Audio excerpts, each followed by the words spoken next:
Panginoong Diyos, aming Ama, ang Diyos ng awa at mapagpatawad. Ang biyaya mo ay tunay at lubos, walang katulad at banal. Ngayong Kapaskuhan at nalalapit na bagong taon, inaalala namin ang tunay na regalo sa sangkatauhan. Pinagkaloob mo ang iyong anak na si Jesus upang kami na naniniwala ay maligtas sa aming mga kasalanan at sa kamatayan. Marami sa amin ang nalulungkot at nangungulila sa mga mahal namin sa buhay na nawala dahil sa COVID virus, sakuna at mga sakit. Pakinggan niyo po ang aming mga panalangin at panaghoy. Kalamayin niyo po ang aming mga puso at bigyan ng lingap at kapayapaan kaming mga naulila at nahihirapan. Naway ang kalooban niyo po ang maghari at maganap. Ikaw po ang tunay at may alam ng bawat kalagayan ng iyong mga anak. Espiritu Santo, o aming Diyos, datnan mo po kaming tapat at naglilingkod sa iyo. Ito ang aming samot panalangin na may buong pusong pagtitiwala sa ngalan ng Ama, Anak, at Espiritu Santo. Amen.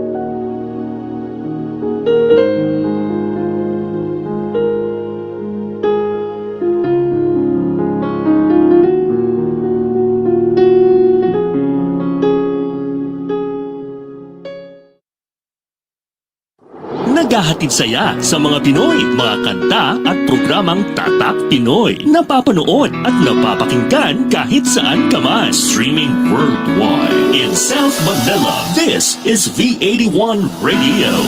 Malayo ka man sa iyong pamilya, dito ay hindi ka nag-iisa. Tiyak ito'y iyong hahanap-hanapin, dahil ito ang nagpapasaya sa atin.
Kahit nasaan ka man, ito'y mapapakinggan.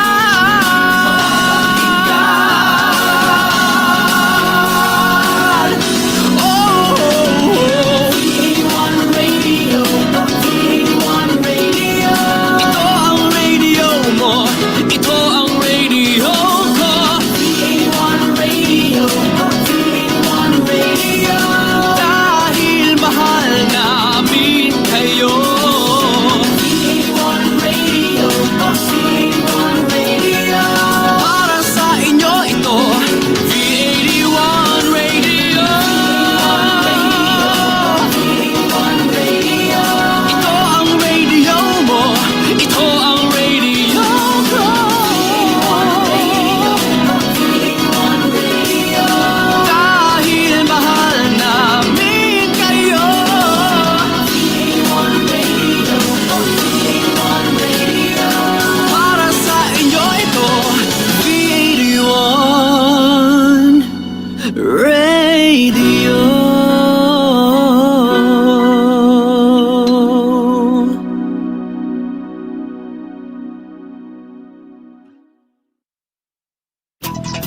The views and opinions expressed in the following program are those of the program anchors and producers and do not necessarily reflect the policies and position of this station.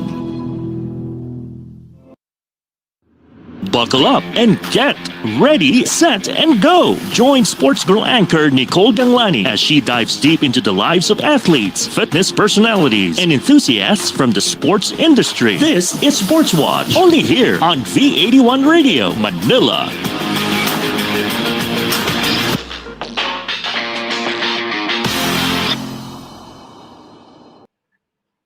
Hello mga ka-sports tropa, this is your sports girl anchor Nicole Ganglani welcoming you to our show today where we talk all things sports and fitness.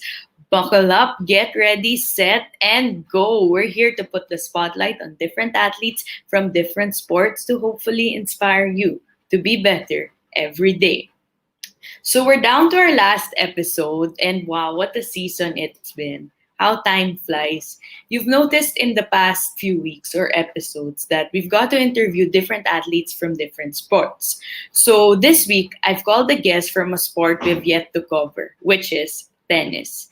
He's not just any tennis athlete though. He's a rising tennis star who's won 6 ITF junior double titles and is currently ranked number 3 in the Philippine 18 and under tennis standings. Today, we learn more about his story and how this kid continues to grow at his craft. Let's welcome Matthew Anton Garcia. Hi, Nicole. Hello, Matthew. Thank you for coming to the show today. We appreciate your time. Sure, no problem. Happy to be here. So, how have you been? Have you been playing tennis? Yeah, I've been playing almost every day actually. Every day. Cool. Because I'm lucky that my friend he has a court in his house, so Yeah. So you go there too. Yeah. Yeah. Great. Yeah, I'd like to ask you more about how you stay fit during this during this time in the middle of the pandemic, or how you continue to get better at your craft. But before that, I'd like to ask you, how did you get into tennis? How old were you when you first held a racket? Actually, I was 4 years old, and I got Wow. into How old it. are you now? Sorry, Matthew. How old are you now? I'm 18 now. You're 18 now. Okay. So you started when you were 4 years old. Yeah, I was 4 years old, and I got into it because my mom used to play before. So my mom was also like number 1 in the Philippines, Oh and wow. she was also the first Filipino to get a pro ranking in the WTA.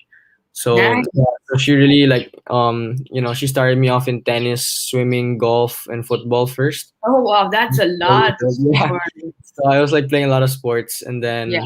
when I was about 12, I just did tennis and football.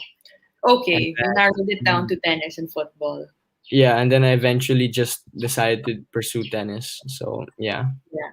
So what made you decide to just pursue tennis? Because those were a lot of sports, right? And you said you narrowed it down eventually to football and tennis.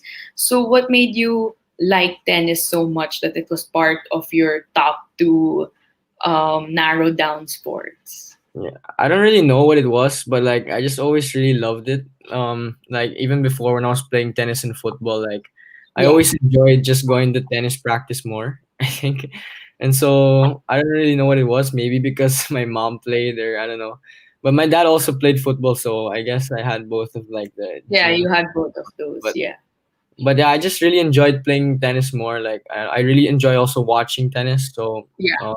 yeah, that made me like more like excited to always play, practice. Yeah. Right. So, were you already at the point where you were joining tournaments as early as, let's say, 5 years old, or when you were beginning to No, getting? actually, when I was 5 till about 12, I was joining tournaments, but I wasn't really doing that well because I had so many sports on my plate. Right, right, yeah. So, yeah, actually, I don't think I joined the tournament till I was about 10. So Okay, from like 4 to 10, I was just practicing, and yeah. then when I was first joining tournaments, I didn't really do that well because I wasn't dedicating enough time to Mm-hmm. tennis. But after I decided to just pursue tennis, like I immediately got the results. Like I remember I made my first final, and then I won my first tournament when I was I think 13 when I just decided to pursue Yeah. tennis. What tournament was that? I think it was the one in Davao. Was my first tournament. Okay, that's fun. That I Yeah. won. Yeah, but I first made the final here in Manila Polo Club, where I played Okay. my good friend. He's also on the national team with me, and I lost to him really close. But it was the first time Yeah. that I got like close to him, and then the week after I won in Davao. Yeah. Yeah. Shout out to him. Do you want to give him a shout out? Yeah, shout out to Neo Tria, my best friend from tennis. Oh, there you go. So, yeah, besides tennis, you had mentioned you were into football, no? You didn't naman feel bad na you like pursued tennis full time, or was it more of like a hard decision you had to make? Yeah, it was obviously hard because my dad used to play football, and also on my dad's side, all my cousins play football.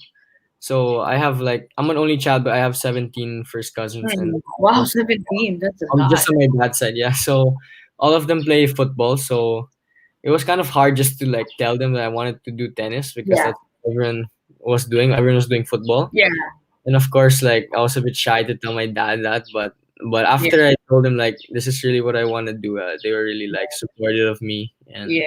until this day, so yeah. How was their reaction like when you told them that you wanted to really pursue tennis? My mom was like why? Like she asked me why I wanted to do it because she actually wanted me to do football instead because Ah, it's a okay. team sport. And but I don't know, I really told her like I wanted to play tournaments and play like ITF tournaments, and she was really surprised that I wanted to do that, and she was telling me like how hard it was because she went through the same thing I was about to do, right? And my dad on the other side, I mean it took him some convincing, but I think after a while he was like on board already. Yes, So yeah, yeah. that's interesting. Thanks for that. So you won six ITF junior double titles, three grade four and three grade five, right? If I'm not Yeah. mistaken. Yeah. So did you ever imagine this would have happened one day? No, actually, I really didn't imagine because when I first started playing ITF, I thought it was really hard Yeah. because it's 18 and under, and so when I was Is playing, that an international tournament? Sorry to yeah, interrupt it's you. the International Tennis Federation, and then Yeah.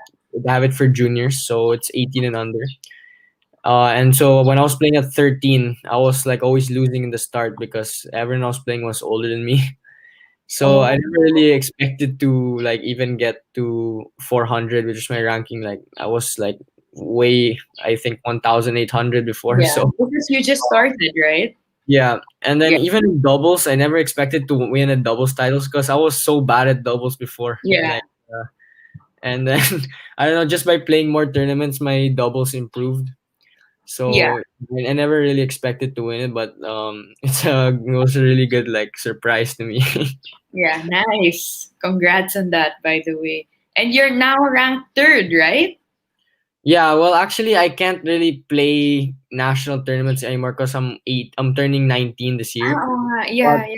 but then from the last rankings that came out in December, I think I was number 3 in the You were country. number three. So by the time you turn 19, automatic you're not qualified na in the rankings. Actually, the year you turn 19, you can't anymore. Yes, yes. So yeah. So when you turn 19, it's a different rankings na naman you're part of. Yeah, so when now that I'm out of the juniors, which is 18 and under, I can start to play like professional tournaments, which is an open age group.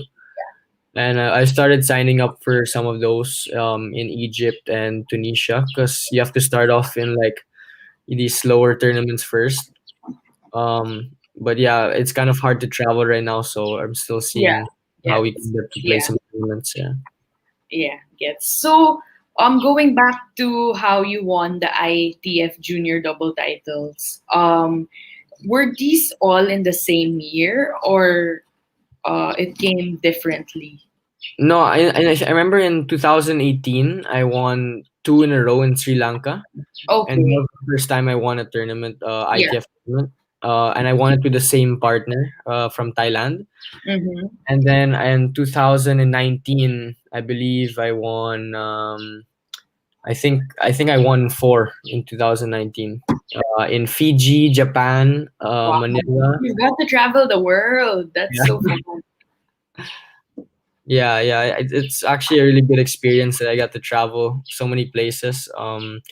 Especially like my mom also was able to travel when she was young, so we can kind of relate with that. Yeah, that's awesome. So you had mentioned a while ago doubles tournaments was something na you had to adjust, right? Like something that you didn't know at first. So for tennis newbies out there, is there a big difference between playing a single tennis match and as compared to a doubles tennis match? Because I believe the rules are still the same, right? Yeah, it's the same rules except obviously in doubles you play with a partner, Yeah. and it's actually a very good system in the ITF circuit where you can play singles and doubles in the same tournament. Okay. It's combined. It's a joined ranking. Yeah. So if you win in doubles and singles, it contributes to the same ranking. Okay. But as to playing tennis and doubles, it's a bit different because you have to volley a lot, which is where you're standing close to the net.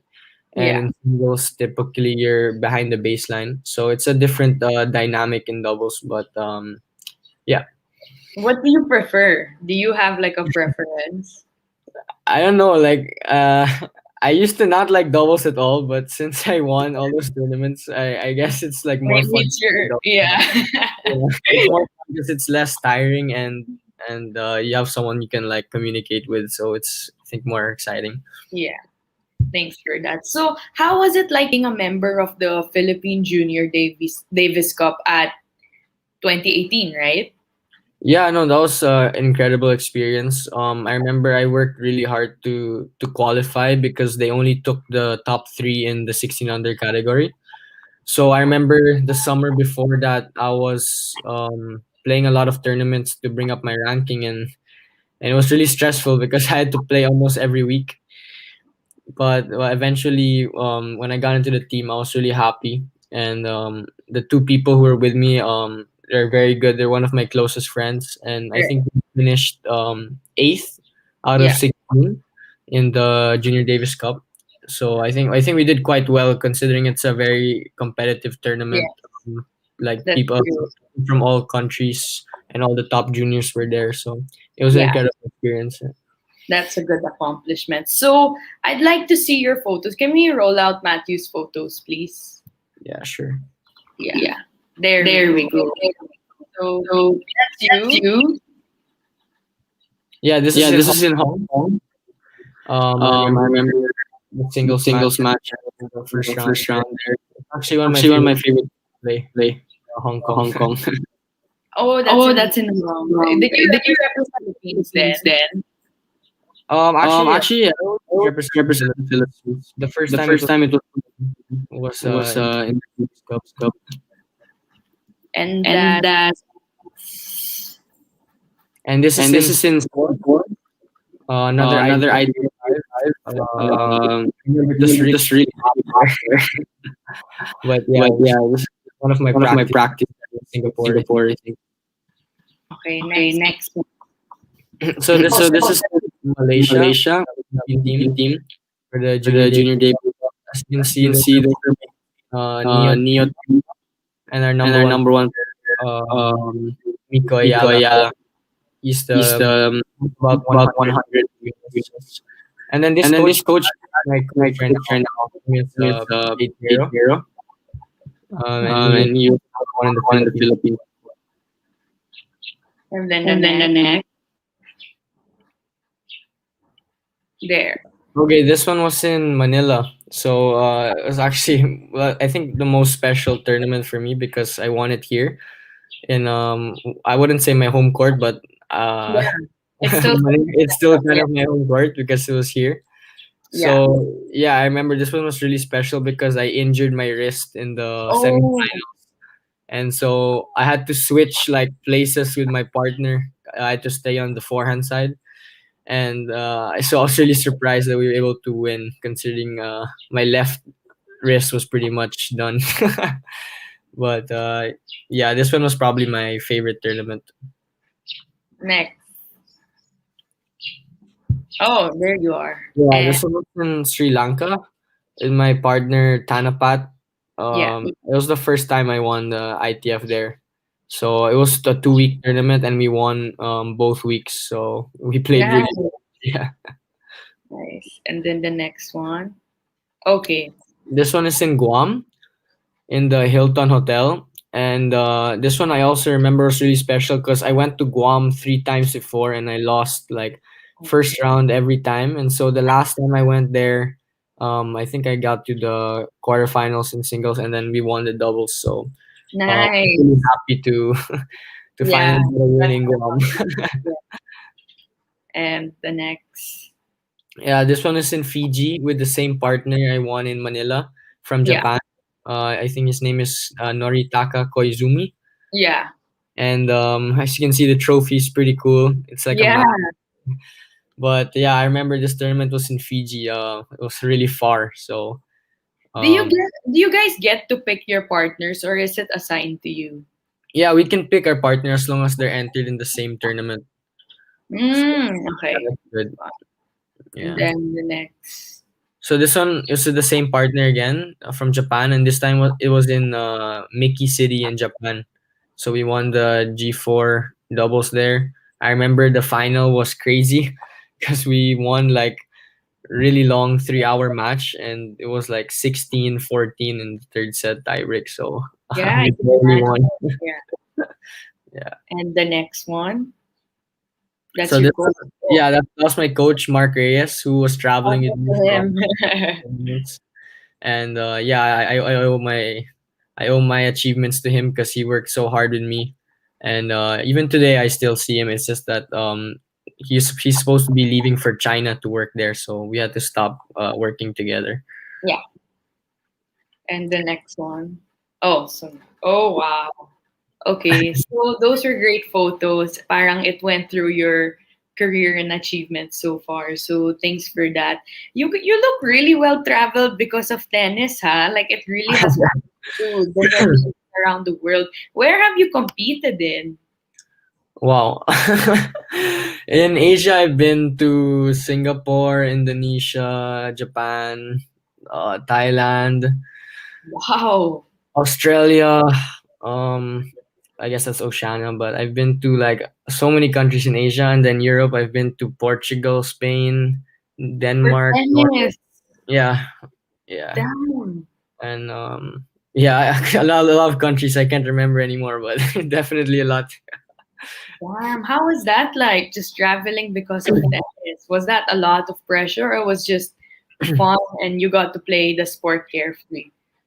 Yeah, no, honestly, it's a lot of pressure also because like your parents are investing a lot of money with you. But I try not to think about that and just play my best tennis because that's what I wanted to do since the start. So I was just really grateful that I had the experience to travel the world and play the sport that I've been playing since I was young. So Yes. Nice. Thanks for that. So you're currently ranked number 3 in the Philippines 18 and under, at least for now, before you turn 19, right? You're turning 19 this year. yeah. Yeah. So how do you feel about that? Did you ever once think na you'd get to this point, or is this something na you already know you deserve because you've worked super hard for it? Well, when I was really young, when I was about 12 years old, I didn't really think I was like that good, like nationally. But after I committed to tennis, like I knew that I belonged like in the top, at least the top five, I think. And so yeah, just like slow by slow, I started doing a lot of tournaments. And I'm also really lucky that if you win a match in the ITF, which is international, they give you like times 30 points Mhm. internationally. So you don't even have to play national anymore because the points sort of like carry over. That's interesting. So you've won 10 national age group tournaments for the 14 and 16 and under bracket. Can you give us your thoughts on this and what is perhaps the highlight of that stint? Sorry, what was that? Yeah, so you've won 10 national age group tournaments, right, for the 14 and 16 under bracket. Can Yeah. you give us your thoughts on this and what is perhaps the highlight of that stint? Yeah, no, I think it was just really special to finally win a tournament here, like a Filta tournament, because Yeah. I was trying for so long. But to win 10 of them in 14 and 16, I never thought I would achieve. But I'm just, I really worked hard to win the tournaments here. And also, it was really special because it enabled me to be in the national team. Right. I Yeah. won the tournament. So, Yeah. yeah.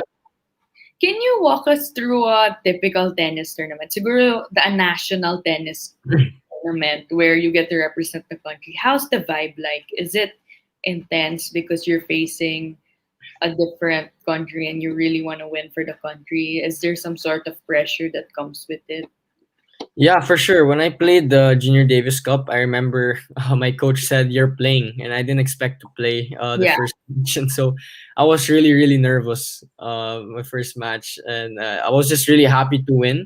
But for sure, playing for your country is a different kind of pressure. When I was playing before, obviously I still represented the Philippines, but not like with a team. And so like for the Davis Cup, that was a different kind of pressure that I didn't feel before, so yeah, that's something that I had to achieve in the Davis Cup, but then now I think I've adjusted a bit better to the pressure. Yeah, for sure. I think it's something you grow with naman, no? Something that experience will only equip you to handle. So those achievements were obviously not easy to attain, especially at a young age like what you did. How did you how do you feel you worked your way to achieve those? Like how was the process like? Yeah, it was really tough because obviously when you lose internationally, it's really bad because you traveled almost like sometimes 8 hours, 9 hours flight. Yeah, You spend a lot of money. You were investing a lot of time into it, and if you lose like in the first round, it's something that's like it really like discourages yeah, you. And like for me, that's something I had to deal with in my early years of playing the circuit, because every time I would lose, I would just want to stop already because I said it's not worth it to spend this much money. yeah, But my mom, she always encouraged me and said, that yeah, you're still young. It's only your first few tournaments, and just keep working hard. yeah, And that's something I had to get through, because I actually just didn't want to continue anymore after losing 3 4 times in a row, spending all the money and traveling all over the world. It's not easy, but after that, obviously I got the success in the end, so it was yeah. definitely worth it. Yeah. Shout out to your mom. Speaking of your mom, shout out to her. She says, Hola Diego. Oh, Hello. I can't see the chat, but that's Yeah, I good. know. It's here in the comment section. So hello to everyone tuned in. Miss Diego Garcia Dalisay says hola. Oh, Diego, hola, Diego. Yeah, this guy is my Oh, best Miss friend Diego. from Spain, but he's also half Filipino, and he's been traveling with me. Also, we played doubles in a lot of ITFs. Yeah. And yeah, he's one of my best friends for sure. He's now in the US, so Hello to him. Thank you to your mom and your friend for tuning in. So, what would you say is the highlight of your tennis career so far? Obviously, you've joined a lot of tournaments and you've won a lot of tournaments as well. And you had mentioned it's been a journey. You have your fair share of highs and lows, and just the pressure that comes along with it. So, from all of that, what would you say is the top one or highlight of your career so far? well, I wouldn't say there's one tournament. I would say like the experience in general, traveling all over the world and getting to like meet new people, see different countries, and just play tournaments like all the way in Europe or Oceania, all these kind of places. I think that's definitely like the biggest thing that Highlight, yeah, I can imagine. And just to yeah, that's travel to play something that, tennis, no, I can. yeah, but definitely if I had to put one tournament, I'd say it was really special to win here in Manila because all my family was here to see it. And I really wanted to win here in the Philippines. So yeah, that was probably one of my most Yeah. memorable ones, yeah. Did your whole family get to watch you? Yeah, for the one here in Manila, I think even my grandfather and grandmother came to Nice. watch. So yeah, Yeah, where was it held? it was in Manila Polo Club. They have it Oh, actually every year there, but they canceled it, I think, past year because of Corona. So Yeah, yeah. But then normally they have it held there. yeah, normally it's every November there. So I was actually looking forward to play it the last Yeah. November, but Especially since it could be your last, no? Because that's and yeah, it last is my last. Yeah, 18, 18 category. yeah, it was gonna be my last. So Oh well, but at least you can still play in the category higher than you, I believe, or yeah, I can still play in the professional circuit already, which I'm starting to sign up for tournaments for. while there are highlights and like what you had mentioned, winning here, obviously there's nothing like it. There comes also minor setbacks, right? Like that's part of every an athlete's career. So, have you faced minor setback? And if so, could you kindly tell us how you were able to manage those? Yeah, no, I've injured my left wrist with the Oh yeah, my you had mentioned there, kanina. Yeah. and also recently I had to overcome some elbow problems. Yeah. I think I was injured for almost 3 months or 2 months here with my right elbow, so I couldn't really serve. And luckily, there's no really any tournaments to play, but still, when I came back after the injury, I wasn't really playing that well. So Yeah. and also in that tournament last November or 2 years ago, when I injured my left wrist, I had a chance also to be in the quarterfinals of the singles or Yeah. semifinals of the singles, but I injured my left wrist, so it was impossible to play singles. But yeah, I'd say I've had not that many injuries, but I mean I had my fair share also, Of and so I had to just take it on the chin and just come back stronger.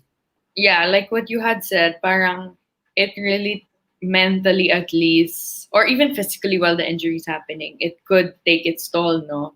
How did you manage to like stay the course and just trust the process throughout that?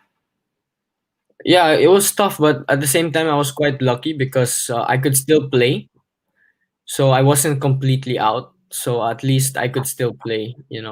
And so Yeah, that was my only consolation that even though I can't like play my best, I could still practice at least. yeah, So it made it a lot easier. But definitely that's just nice. doing the right prevention every day, going to the physio, doing whatever necessary to heal the injury. These are the things I think that helped me recover. Was it hard to adjust your game when you had the elbow injury and the other injury? Sorry, what were your injuries? Elbow and hand, And right? just yeah, Yes, sorry. Was it hard to adjust your game? yeah. Well, the wrist, I think it was for about 2 months, and luckily I didn't have that many tournaments again after the one in Manila.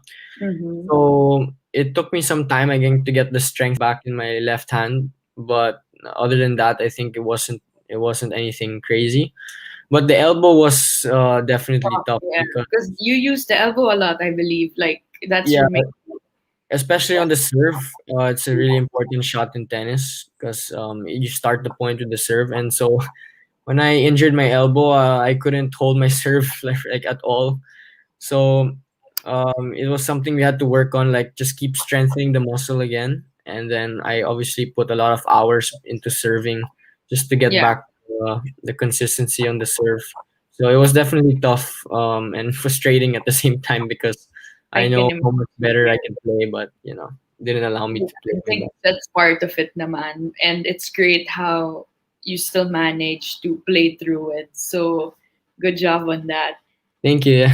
Yeah. So I'd like to tap into the tennis culture in the Philippines. Since you've been playing it since you were 4, I believe. I'm pretty sure you have some experience and thoughts on this naman then. I'd like to ask you, how would you describe the tennis culture here in the Philippines?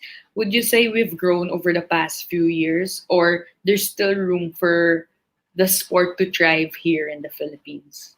Yeah, definitely it could be much better. To be frank, I think there's no program implemented for juniors. There's no training program Yeah. done by Filta. So I think that's definitely something they could do because I think we have the talent. A lot of players here are very talented, but there's not a program set forth by the federation to train these talented players. So everyone is doing it on their own, and I think Yeah. that's why we don't have that many players right now. But definitely, there's a lot of people who have potential to be good, but it's just that the federation doesn't really have any program for them to compete in. And also, I think during this time in the pandemic, I think they could do much better. They could probably host a tournament where we have to comply with some guidelines because Yeah. Like a bubble, no? Yeah. we haven't played anything since almost a year. So, and also the federation got suspended for governance issues by the ITF. So I don't think we can represent the Philippines in any tennis competition for the next 2 years because 2 years? yeah, well they're hoping to resolve it now, but because there's a lot of uh, political problems, I think, with the Oh presidency, no, yeah. uh, international body decided to suspend them for 2 years. Two So years. Wow. luckily, I don't really need to play for them anymore. Yeah, but I think that's still But detrimental to yeah, rising tennis stars or the tennis scene here in short. yeah, no, for sure. Like the men's players, they can't play the Davis Cup anymore, and also for the young ones, I'm sure they would like to play the national tournaments as soon as this pandemic gets better. But Yeah. because of that suspension or ban, I don't think unless they resolve it quickly. Yeah, let's hope they do though. But you had mentioned kanina, if you don't mind me tapping on it, that the federation here could do better. What do you think is lacking with them? Like, is it because the sport isn't as popular as it can be here, or it's just political concerns that are getting in the way? Yeah, definitely political concerns. Like with the presidency, like I don't know how to explain this, but there was another federation that was formed because they had an argument, and so now there's two sets of tournaments being played by Yeah, different organizations. So that's definitely why they haven't been able to really, implement a lot of things. But at the same time, they've been around for so many years. Even my mom said that when she was young, uh, there was no like tennis program for her. yeah. So I think it's more just them not acting that much, and I think that I think they should realize that we have the potential to have a lot of good players. It's just that we don't have the training program. I know. Oh, okay. We Thanks for that, and yeah, let's hope they do act on it and they bring rise to the sport and help the sport grow here. No.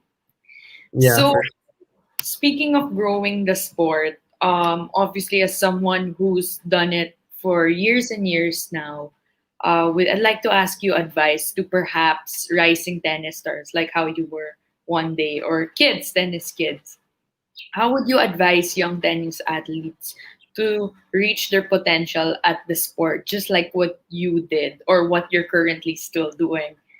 yeah. Um, Tennis athletes, I guess, younger than you, how would you advise them to um, train or just get better and reach their potential?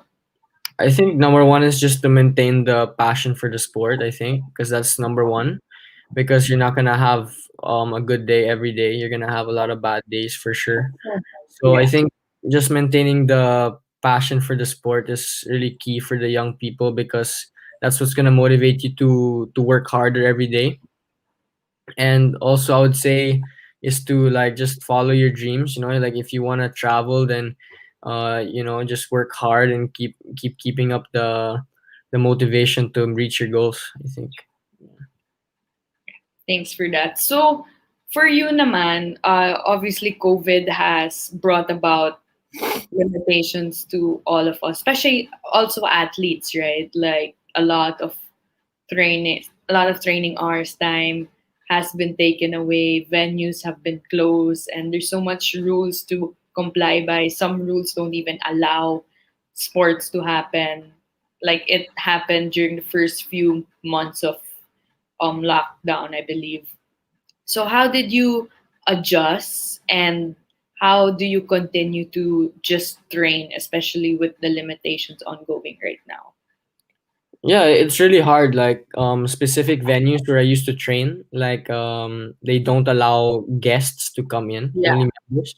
So I had to stop playing at that club because I couldn't bring my coach and my Oh no. training Yeah. partner to train me. So but luckily my friend Jed Olivares, he has a tennis court in his house, so Oh yeah. I'm You had mentioned a while. able to play in his house luckily. So he helped me a lot.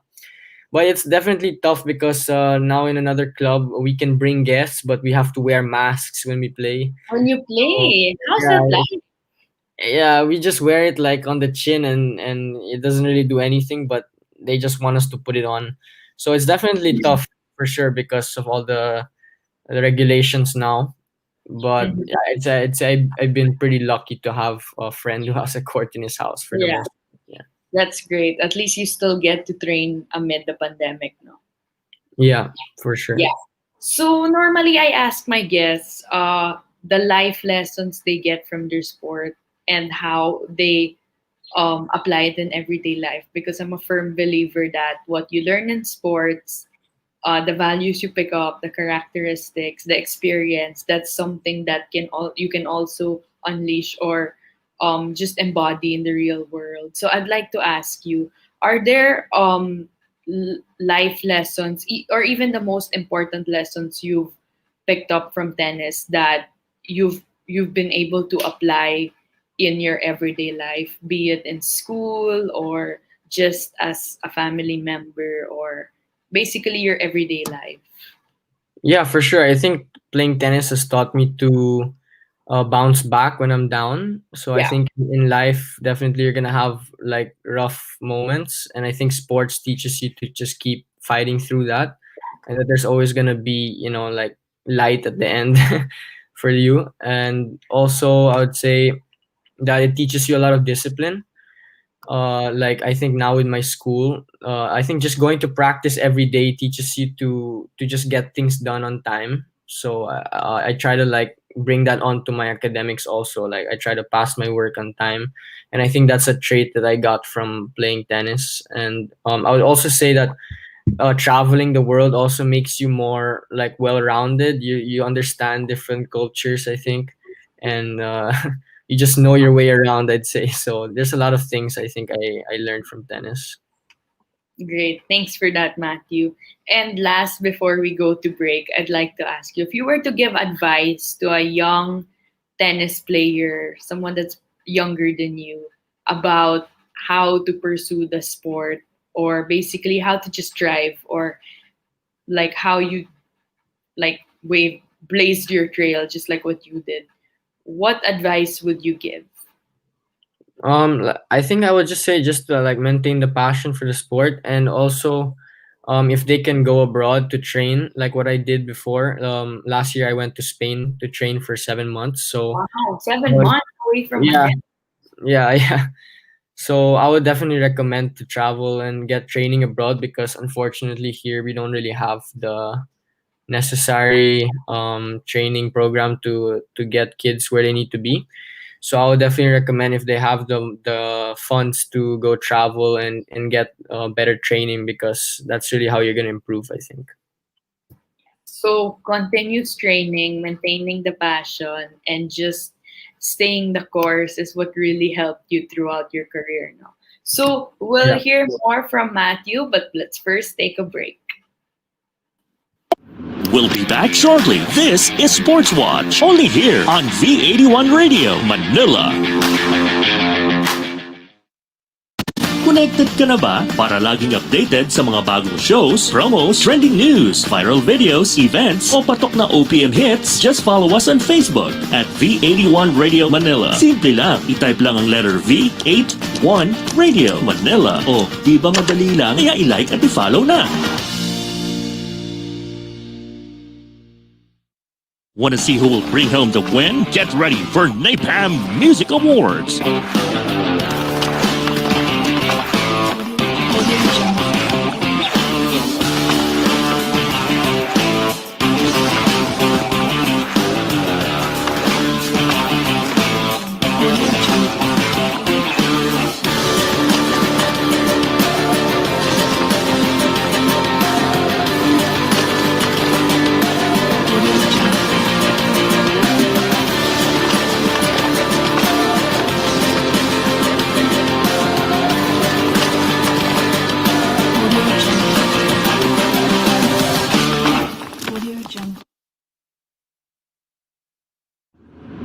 Now back to Sportswatch, only here on V81 Radio, Manila. We're back here at Sportswatch with our guest, rising tennis star Matthew Garcia. Hello again, Matthew. Hi, Thank hi. you for taking the time. Before I get to the second segment, I'd just like to give a shout out to everyone watching right now. Miss Anna Sutherland. Hello. Anna. Yeah. I also want to give a shout out to Miss Mary May SP. Yeah, I hope I got your name right. She says, Matthew, good job. Mr. Roy Castro, he puts a thumbs up.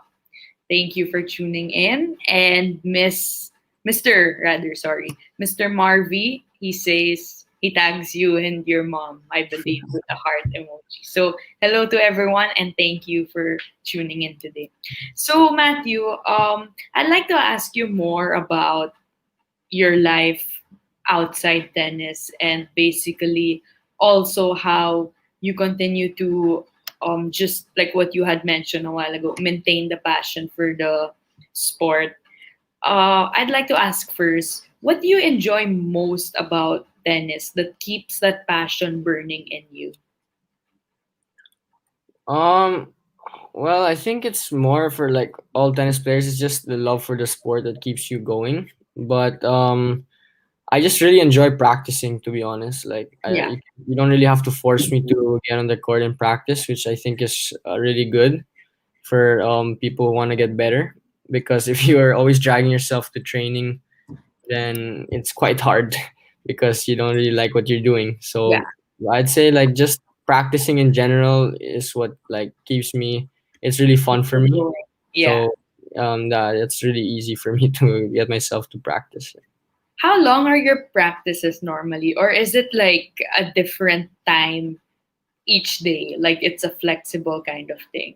Well, usually everyone just practices about 2 hours. I think even the pros they don't do a session more than 2 hours. Yeah.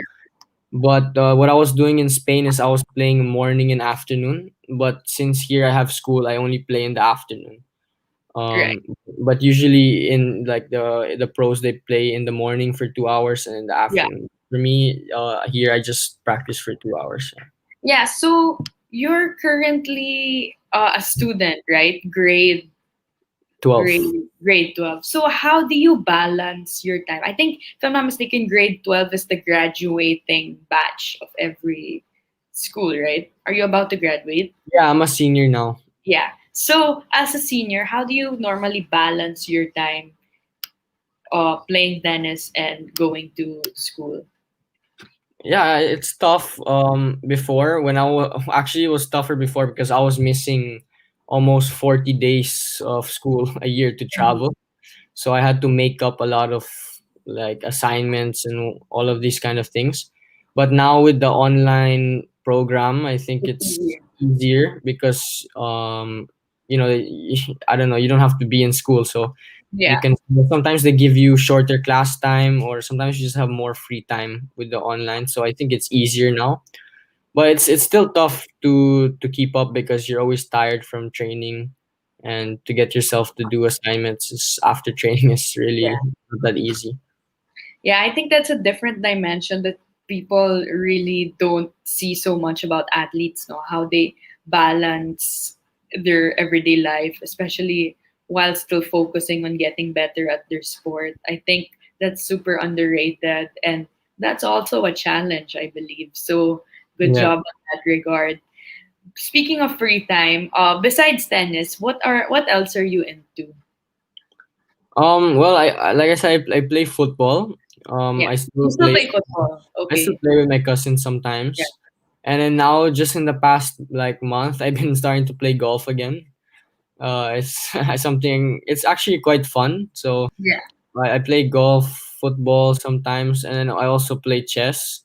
So yeah, those are just some of my hobbies that I do on the side. Aside from tennis. Yes. So, as a tennis athlete, is this something that you want to pursue professionally one day? Right now I don't really plan to like play professionally, except maybe Okay. now between now and I when I go to college in September, I might play some professional tournaments. But after college, I don't really see myself playing professionally anymore, because in college it's also really competitive. Because they have the NCAA league, Yeah, yeah. so I think I'll have my fair share of tennis already in college. And I'll combine it with my education also. So Ah, okay. So you still plan to play tennis when you go to college? yeah, I got an offer from a school in New York to Oh, play wow. there. So Congratulations. yeah, yeah. So I'll still be playing there every day for sure. In New York. In New York, yeah, and then probably traveling around the US to Oh, play. wow.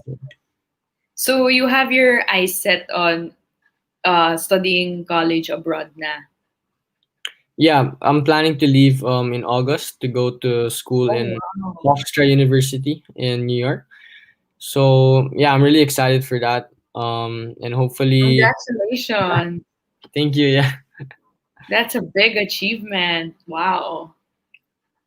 So, like what you had mentioned, you're gonna go to college abroad thanks to tennis. Wow, grabe how big talaga the things that sports can bring you to, no? yeah. So, what are the short and long term goals you have as a tennis athlete, like currently right now? Well, like a short-term goal is like to get my first professional point, which is to win one match in the professional circuit or ATP. Yeah, And then I would say also to qualify for nationals in NCAA in the US in college. So hopefully we can win our conference and get to the nationals, and who knows, maybe win NCAA. I don't know. yeah.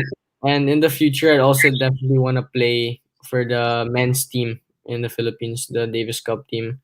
The And the one, the professional one, I believe, right? well, the one I joined was the Junior Davis Cup. Yeah. So So this is the the one that higher ups this is naman. the men's Davis Cup already. Yeah. Right. Nice. I hope you do though. I'll be cheering for you. Thank you. Uh, Yeah, I hope I do. Yeah.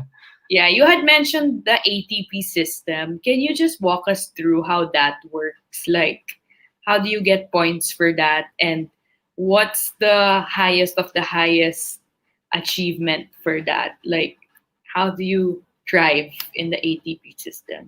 Yeah, so you have to start by playing the lowest, which is called futures. Those are the Yeah. tournaments called futures, and it's called 15,000 because that's the total prize money for the whole tournament.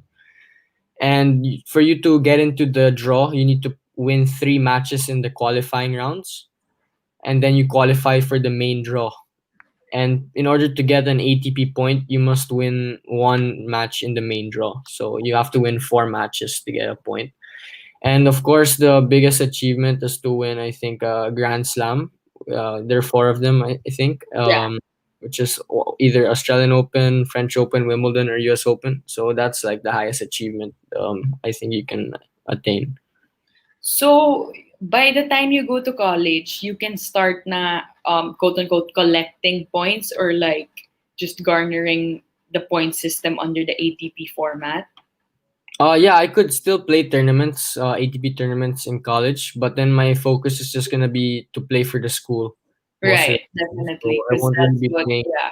Yeah, so I probably won't play that much ATP when I'm there. But now between now and September, I'm definitely trying to get into some tournaments. Yeah. Yeah, a while ago we tapped on how you managed to train amid the pandemic, diba? But obviously, training for a scholarship or even perhaps what you're about to do, which is play tennis abroad in college, abroad for college is something else. So, do you have a specific training you do just for that, or you're just doing your everyday routine lang? Sorry, I couldn't hear you so well. What Yeah, was that? yeah. So obviously, are you training for your scholarship for your tournaments na abroad, or you're still Yeah, yeah. doing I'm still training now every day, even though I don't have tournaments. And then if I have a tournament coming up, then I'll probably slow down a bit, not too much, so I don't your, get burned out. Yeah, But now I'm just training regularly, 6 days a week. yeah. How are you preparing yourself for international tennis, or basically just competing in New York? Well, I have a private coach here and Mm, a okay. couple of players that I hit with almost every day. So we usually just practice 2 hours a day, and then I try to do fitness on the side, either at least 3 times. So I either go Oh, running or fitness. do Oh, strength. Yeah. strength. And then aside from that, I also try to play practice matches because you want to still feel like the tournament pressure in the Yeah, practice, because it's hard to not play a tournament for so long. Like I haven't played for since sure. Yeah, last February. So yeah, it's gonna be really weird, I'm sure, when I start playing again. But yeah. these practice matches definitely help. Yeah. So, are you one of the few Philippine athletes who get to represent or who got the scholarship in New York, or there were a ton of you guys? There's a couple others also. Like the two people on the Philippine team in the picture there, they both also Yeah. have scholarships. One of them is in Pennsylvania State, and Mm. the other one has another scholarship in Loyola Marymount. So yeah, all three of us got scholarships, which is really really crazy. I'm really happy that we all got to achieve our Got to goals. drive. Yeah, that's There are great. also a couple other Filipinos that got scholarships there. Not like a lot, but I'd say the top juniors in the country Yeah, all were able to get a school naman.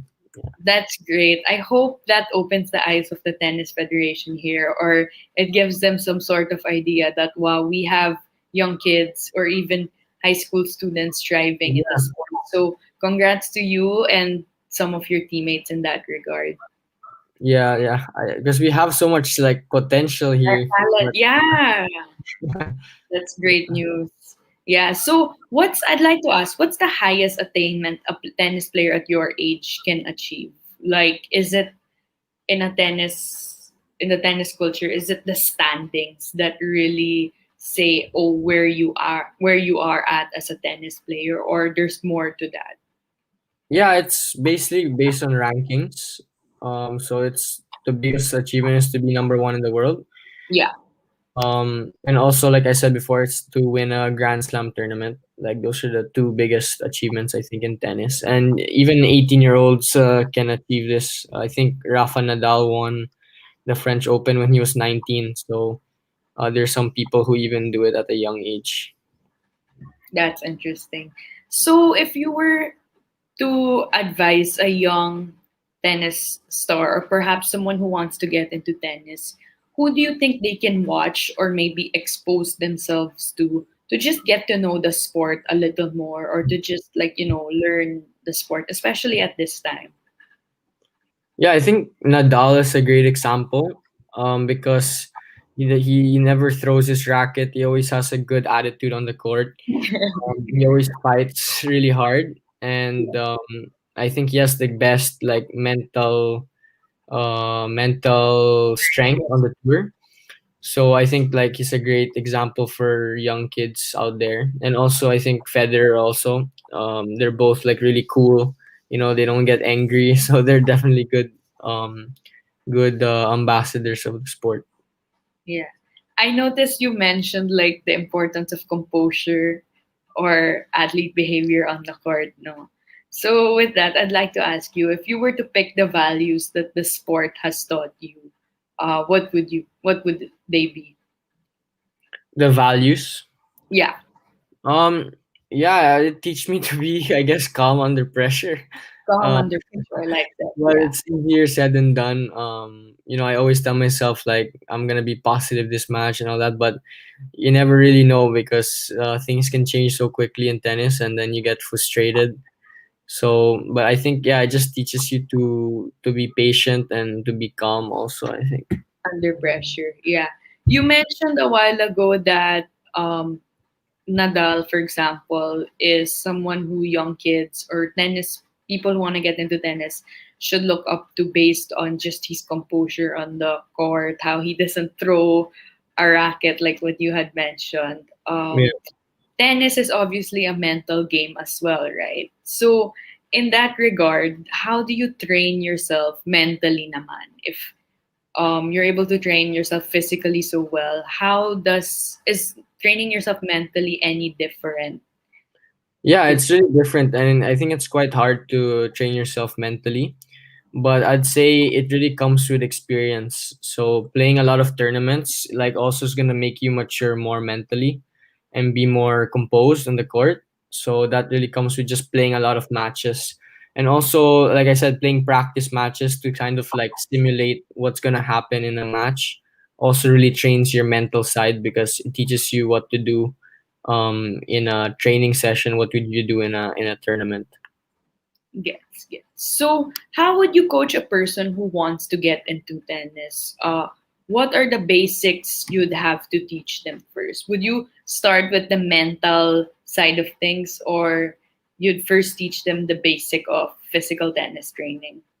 Yeah, I think the fundamentals is the most important, like Fundamentals, yeah. the technique, because having a solid base and fundamentals is really something that carries on even when you're older. And also when you get injured, it's really tough if you have awkward strokes and something like Yeah, that. It can be hard to get your rhythm again. So I'd say when if you I was to coach someone really young, I would focus a lot on fundamentals first, like just the forehand, backhand serve, yeah. making sure everything is good. And then once he gets older, you can talk about the mental side when he starts competing. But I think the technique is number one when they're young.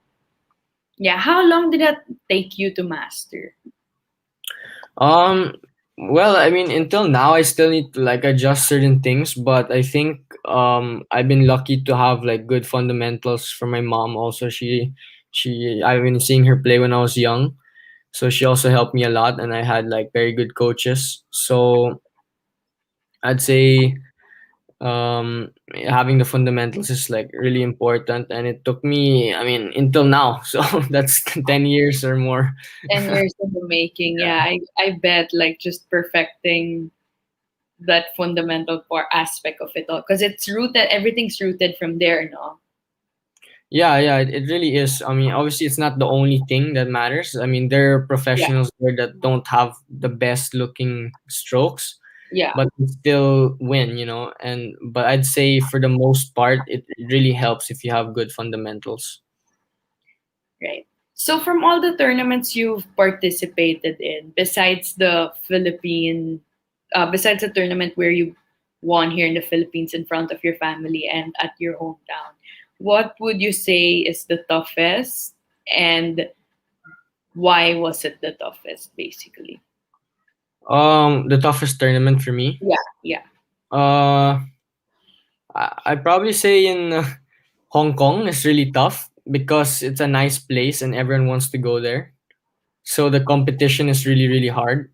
yeah, Because you have the Chinese there, Japanese, yeah. Hong Kong players are also really good. So it's a really like, and the courts there are very nice. They have a great Yes, facility, so everyone wants to go that's there. interesting. Yeah, So yeah, and I was like, it's struggling to win there for the first 2 years because everyone wants to come play and it's so tough. But then eventually I did pretty okay in the last year naman there. yeah. So, how is it like meeting tennis players from different countries? You were able to get to do that now since you traveled a lot. How is it like competing against them? Did you feel that pressure, or everyone's nice to each other naman? It's different. Like, I think in Asia, it's the same group that travels all around, so it's really nice because you kind of get to meet the same people, and then, Yeah, oh, you're going to this place, you're going to and you this like place, the and you same see them sport. again. No? Yeah, Yeah, so sometimes it's really fun. Like you meet like a lot of friends. I met a lot of good friends on the ITF circuit, but of course, there's like people who aren't very nice, and that's normal yeah. in sports, and you just have to deal with them. But I'd say for the most part, like the juniors, they're really fun to be around, and it's a great experience just like meeting like different people from different countries and getting to know them. Yeah. Besides Hong Kong, what country do you feel has the strongest tennis culture, I'd say, or has a really great tennis culture? Well, I'd say Hong Kong is not like the biggest tennis culture, but it's more Okay. everyone wants to go there to play because it's nice. Okay. But the But courts are nice. yeah, yeah. But then I'd say Spain is the most like they have the biggest tennis culture in Spain because I think they have the most players in the top 100 now. They're just football and tennis. I think is like a In lifestyle in Spain. Spain. Oh, so yeah, you got it's great how you got to spend 6 months there. How was that like? Yeah, and it was tough because I had to do online school Yeah, and this I had was to in live alone.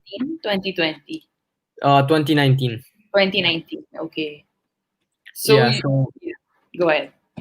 yeah, it was tough because I had to live alone also in my Oh, apartment, and I was training 6 hours a day, studying 2 hours, so it was really hard. But at the same time, it was like one of the most like amazing experiences because I got to live in a different country. I got to yeah, meet like the best coaches in the world. The yeah, academy where I trained was like really really good, and I got crazy really good training. So yeah, it was a great experience. that's great. Where in Spain did you stay? I was in Barcelona. Wow. Okay, that's great. Did you participate in tournaments over there? Yeah, I played a couple tournaments there, and then we also traveled to Morocco. I went to Denmark, Norway, That's a Portugal. great So yeah, experience. yeah. I went Wow. to those places. Yeah. That's fun. So before we wrap up this segment, I'd like to ask you, you found your passion in tennis at such a young age, right? You mentioned that 4 years old, you were already holding a racket, which was really impressive, by the way. How would you encourage people to find what it is they're good at, just like what you did when you first exposed yourselves in a number of sports? And how would you just basically tell them to chase their passion? Yeah, I would say just to try different things and see which one you like the best. Like if your thing is in sports, then just when they're young, you should just expose them to a lot of sports, like what my parents did, and then eventually they can see which one they like. And if they don't like it, then it's completely fine also. But yeah, I would say just like exposure to like a number of things, and then eventually you'll find your passion, I think. So yeah, that's perfect. The importance of exposing yourselves, and that's really how you find what you're good at, no? Just by basically trying out all that's what's there for you or what's offered for you, and then hopefully it sparks a passion in you. So Exactly. thanks for sharing that, Matthew. We'll be going to break first. We'll hear more from Matthew when we return. We'll be back shortly. This is Sports Watch, only here on V81 Radio, Manila. Pagpatak ng 7, dapat lahat nakatutok sa amin. Catch these programs at 7 p.m. Pacific Time. Talk Shop Asia Global, USA Edition, with Rolly Pagaspas and Rosario Cajucom Bradbury. Home Not Alone, Sounds from Home, with Papa Gio. And Freedom in Christ, with Felson. It's all about entrepreneurship, entertainment, and enlightenment. Back to back to back programs at 7. LA at 7. LA at 7. Exclusively on V81 Radio, Los Angeles.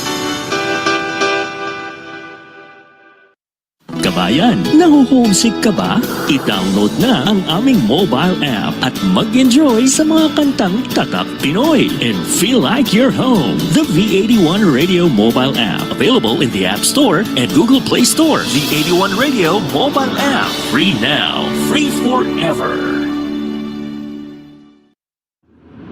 Now back to Sports Watch, only here on V81 Radio, Manila.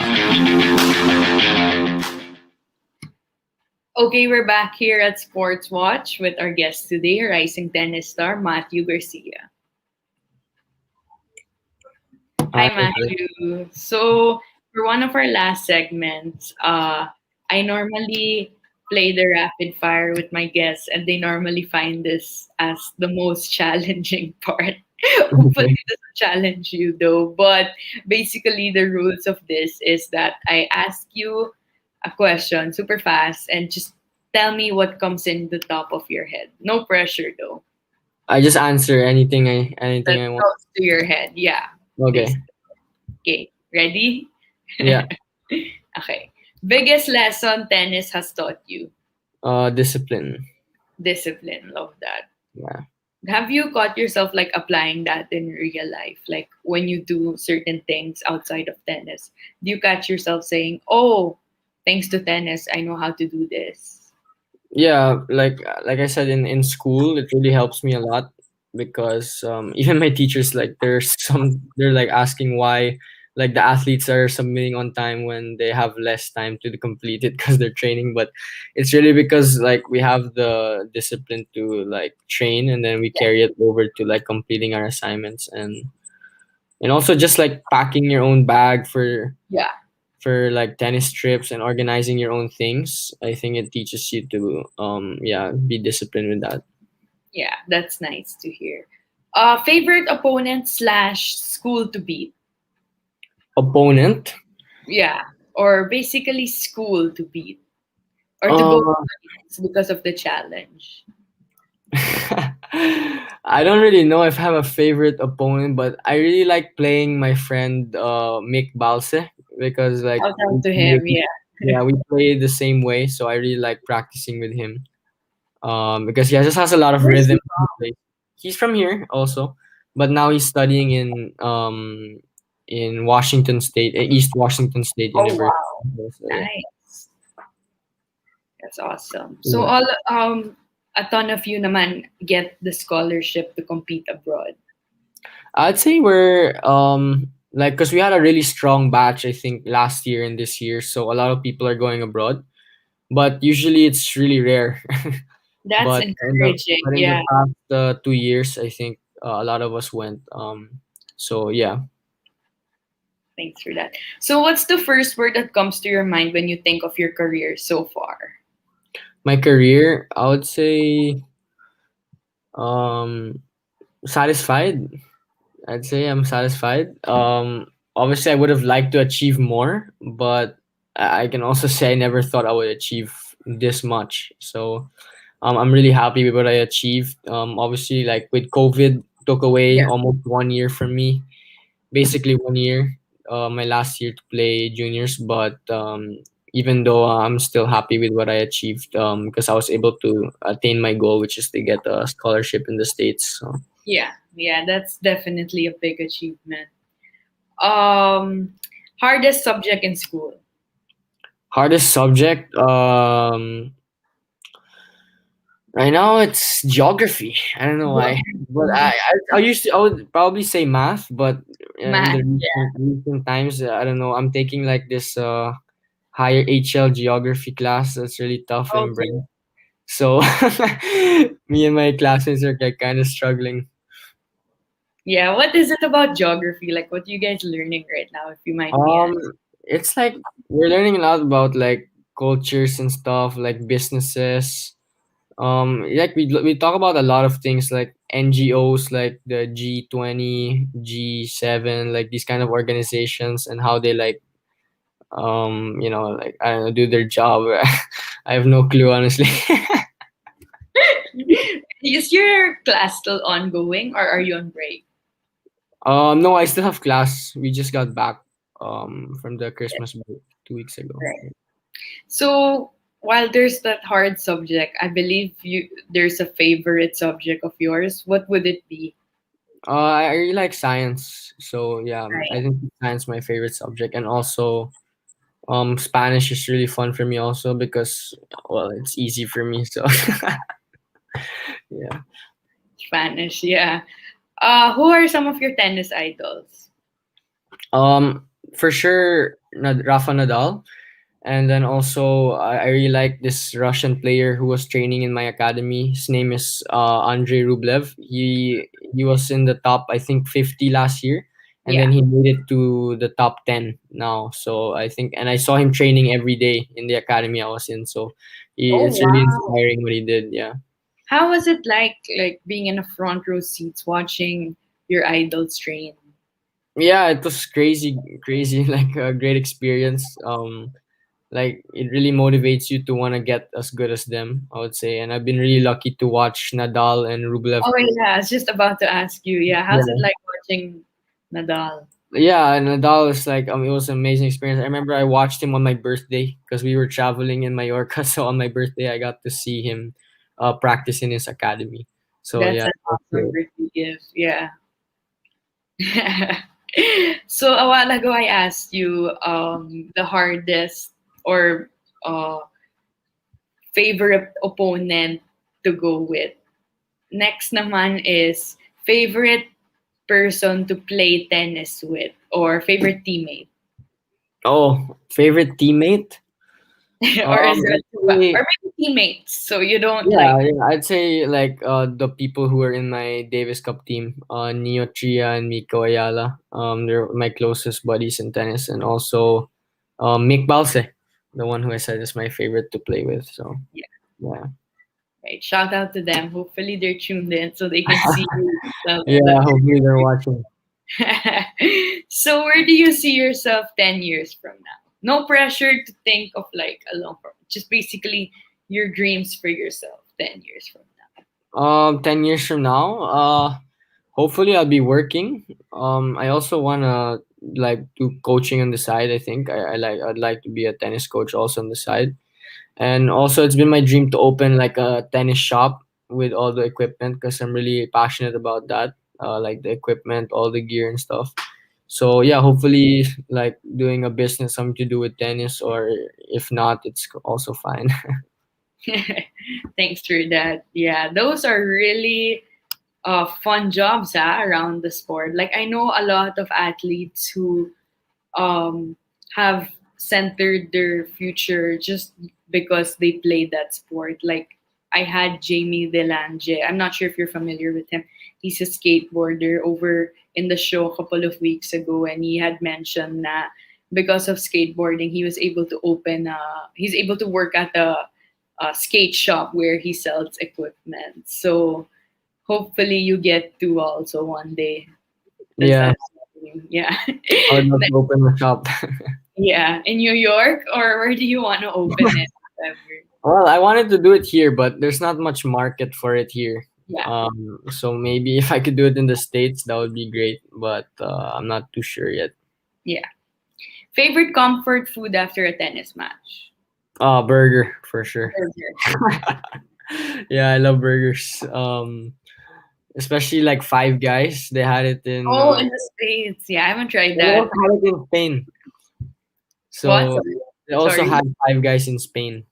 Oh, yeah, really? I would go every Sunday to Five Guys. Oh, guys, you're not a fan of In and Out? I also like In and Out actually, but How for about me, it? Five Guys is better. Yeah. How about in the local side? And here in the Local here, I don't know if you know Philippines? Sweet Ecstasy. Yes, that's my Yeah, favorite. yeah, Yeah, that's my favorite. Yeah, it's so good. Yeah, it's I so good. agree. Yeah, What's your Andrea pre? also liked it. Sorry, what? Andrea, and Paula Yeah, also like it. Yeah, yeah. What's your pre-game routine like? Shout out to Andrea, by the way. I hope she's tuned in. yeah. I think she's watching. Pre-routine. Pre-game routine. Pre-game routine. I would say like just to wake up early enough because sometimes we play as early as 9 a.m. So I have to wake up probably at 6. Probably shower, prepare all my Yeah, things. Make sure I have bananas. My power gels, all the sports drinks ready. Make sure all my rackets are all strung. Make sure I have enough change of clothes for the match, and then mhm. have a good breakfast. But I don't really like to eat too heavy before I Yeah. play. And then have a good warm up on the court, hopefully at least 30 minutes. And then right before I go on the court, I do some resistance bands just to warm up my shoulder, and then I'm ready. Biggest supporters in your life. Definitely my mom and dad for sure. Number one, they've supported me since obviously since I was young. They've always encouraged me to keep playing tennis and just doing what I love. And then they supported my goal to play college tennis. And also to say my coach Mark Reyes, who was with me for all the years. He guided me through all the tough times, and we had incredible memories together, traveling all over the world. So I'd say those three, and even my coach now, PJ Tiero, are really like instrumental in my tennis career. Yeah, so a lot of coaches and your parents. That's great. Favorite tennis match naman. I believe there are a couple of different ones like doubles, singles, lawn tennis, and yeah. What is your favorite? You mean just like the type of Yeah, tennis or like one? match. Oh, Yeah, well, I like watching singles the most because it's the most entertaining. But then doubles can also be really fun if they're really good. yeah, Um, but I'd say like whenever Nadal and Djokovic play each other, it's like my favorite matchup to watch. yeah, So yeah. yeah. I was at the next question actually was best tennis match you've watched. Oh, the best I've ever watched, I think, is the Nadal Djokovic final in 2012. Did you get to watch it live or? No, no, just on Okay. online. But they played for like 5 hours and 58 Yeah, minutes. yeah. Yeah, they played for like 5 hours 58 minutes. So that was like the most epic match in history, I think, in Grand Slam history. So yeah. Okay, fill in the blanks. Last question before we head to another break. Fill in the blanks. Matthew Garcia is Friendly. friendly. I love that. A friendly tennis rising star. So, with that, thanks for that, Matthew. Thanks for participating in our rapid fire. We'll be right back to wrap things up with Matthew.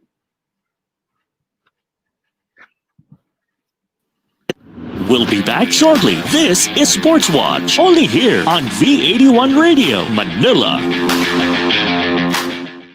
Are you ready to explore a new kind of music? Yung bang kakaiba na hindi mo pa napapakinggan, mga bagong artist?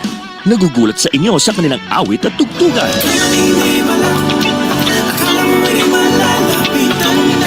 Discover them, hear them in Napalm Hour. Ang Napalm ay ang new all-Pinoy alternative music source na para sa kakaibang musika. Alternative artists and bands all the time. Catch them at Napalm Hour. Mondays through Fridays, 12 noon to 1 p.m. and 8 to 9 p.m. Streaming live on V81 Radio mobile app. Kaya i-download mo na for free. Now na!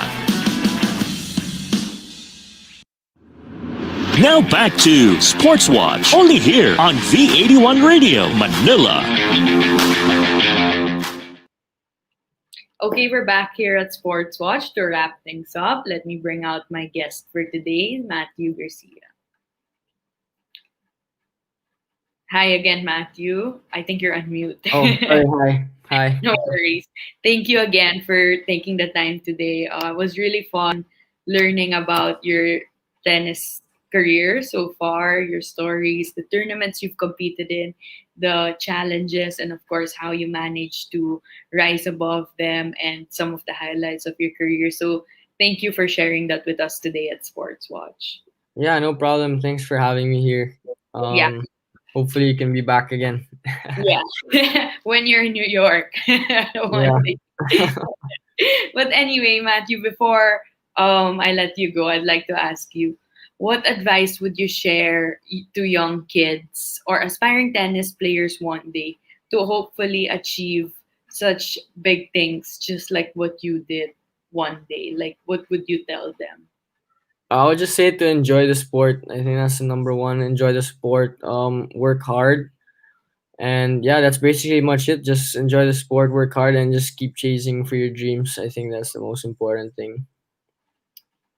Thanks for that, Matthew. That was well said. Would you like to share your social media handles or perhaps where people can check some of your highlights and games or maybe find more tennis highlights so they're more aware of the sport and perhaps basically just to know the tennis culture here in the Philippines? Yeah, you can follow me on Instagram at underscore Matthew CG. Do I can I put that here or Yeah, of course. how do In you the do that? comment section. I don't think I can write though. Yeah. I can put it in the Oh, comment okay. section. All right. Yeah. Yeah, that's my Instagram. And then on Facebook, I'm Matthew Anton Garcia. And then I also have a fan page, which is sorry, not Oh, fan wow. page, not my fan, not fan page, but a page Matthew Castillejo Garcia, also on Facebook. So yeah, you can also see some videos there of me playing and also like updates of what I'm doing. That's awesome. All right, Matthew, thank you. And I wish you all the best in your career moving forward. And let us know if ever you have a tournament incoming. We'll definitely promote it to our audience and basically bring more rise to the sport of tennis. So thank you again so much and more power to your journey. Yeah, thanks so much. Thanks for having me, Nicole. Yeah, no problem. Bye bye. Bye. All right. I hope you all learned something from Matthew today. What I learned is that it's great to start what you do at such a young age. Like what he mentioned, the importance of exposing yourself and getting yourself out there per se. So Matthew has turned into a rising tennis star, and I wouldn't be shocked if he continues to blaze his trail and represent the country more and more as he grows older, especially with all the goals he has in his mind. Through discipline, determination, and the importance of chasing his passion, just like what he said, he was able to come this far in his career, and there's so much out there for him just because of tennis and what he has done. All right, that will do it for Sports Watch this season. It's been a great season. We've been able to interview a ton of athletes. We started with cycling, and then I remember interviewing a basketball rising star, and then we went to do swimming, table tennis from fitness. So I hope you guys had fun with me this season. I'll definitely catch you all more next season. So once again, this is your sports girl anchor Nicole Ganglani. Thank you for tuning in today. You'll catch me 2 weeks from now, hopefully with another line of guests from different sports naman. If you guys have suggestions, you can just let me know. Message us on our page or even Instagram page, which if you haven't been following yet, follow us on our Instagram, Sportswatch V81 Radio, or on Facebook, we're Sportswatch V81. So just let us know what sport do you guys wanna like, what sport do you guys want me to focus on, or who athlete you guys want me to interview. So yeah, that would do it. Once again, this is Sports Watch. You'll catch me 2 weeks from now. But in the meantime, you can catch Beauty in the Box today, 1 p.m. to 2:30 p.m., hosted by Alia Ambre, followed by Making a Difference from 3 p.m. to 4:30 by Erica Mison. And then tomorrow, we have New All Pinoy Alternative Music, 1 p.m. to 2:30, hosted by Charlie Diaz and Forbes Moro, followed by Let's Chat with Tita Gracie tomorrow, 6 p.m. to 7:30. And last but not least, we have Practical Magic from 8 p.m. to 9:30, hosted by Rev Reg. So that would do it today, and I'll catch you guys again 2 weeks from now. See you all. Buckle up and get ready, set, and go. We're bringing you the action on air here on Sports Watch. Join Sports Girl anchor Nicole Ganglani as she dives deep into the lives of the athletes, fitness personalities, and enthusiasts from sports industry. Sports Watch every Saturday, 11 a.m. to 12:30 p.m. Philippine time. Only here on V81 Radio, Manila.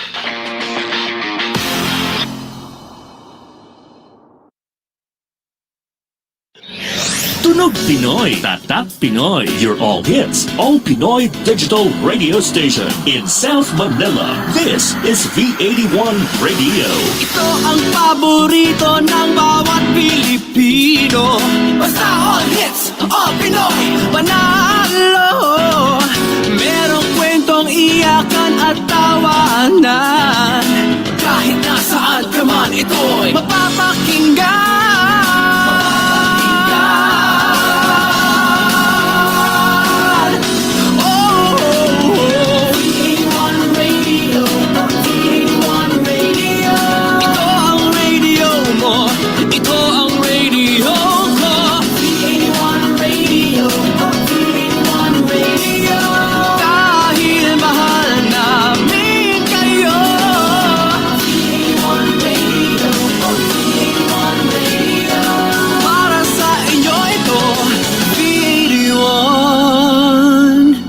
Radio.